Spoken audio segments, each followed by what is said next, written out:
कुरुक्षेत्र की रणभूमि पर अर्जुन खड़ा है। उसके हाथ कांप रहे हैं, मन भारी है। सामने अपने ही गुरु, भाई, चचेरे भाई खड़े हैं। अर्जुन सोचता है, क्या मैं इन सबको मारकर धर्म की रक्षा कर सकता हूँ? क्या युद्ध से भाग जाना ही बेहतर नहीं? तभी भगवान श्री कृष्ण मुस्कुराते हैं और कहते हैं, अर्जुन, यह मोह त्याग दो। इस संसार में कोई भी बिना कर्म किए क्षण भर भी नहीं रह सकता। जैसे वायु, अग्नि और जल कभी अपने कार्य से पीछे नहीं हटते, वैसे ही मनुष्य को भी कर्म करना चाहिए। अर्जुन धीरे से पूछता है, मधुसूदन, यदि ज्ञान सबसे बड़ा है तो फिर कर्म क्यों आवश्यक है?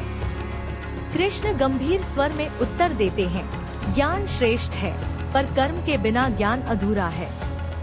तुम केवल संन्यास लेकर बैठ जाओ, यह उचित नहीं। जो कर्म से भागता है वह संसार का उपकार नहीं कर सकता। कर्म ही इस जगत का आधार है। सूर्य, चंद्रमा, वर्षा सब अपने अपने कर्म में लगे हैं और किसी फल की इच्छा नहीं रखते।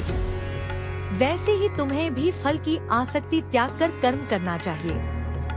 यही कर्मयोग है। अर्जुन फिर प्रश्न करता है, परंतु प्रभु, यदि मैं फल की इच्छा न रखूं तो क्या मेरी प्रेरणा नहीं मर जाएगी? कृष्ण हंसते हुए कहते हैं, नहीं पार्थ, जब तुम कर्म को ईश्वर को अर्पित करोगे, जब तुम्हारे कर्म का उद्देश्य केवल कर्तव्य होगा, तब तुम्हें सच्ची शांति मिलेगी। कर्मफल की चिंता तुम्हें बांधती है, लेकिन निष्काम भाव तुम्हें मुक्त करता है। कृष्ण आगे समझाते हैं, हर मनुष्य को अपने स्वधर्म का पालन करना चाहिए। अर्जुन, तुम्हारा धर्म है युद्ध करना। दूसरे का धर्म चाहे कितना ही अच्छा क्यों न लगे, पर अपने धर्म का पालन करना ही श्रेष्ठ है। तुम यदि धर्म की रक्षा करोगे तो यह केवल तुम्हारा ही नहीं, बल्कि संपूर्ण जगत का कल्याण होगा। फिर वे कहते हैं, जो मनुष्य निष्काम भाव से कर्म करता है वही लोगों को प्रेरित करता है। जैसे एक ज्ञानी व्यक्ति अपने कर्मों से समाज को मार्ग दिखाता है।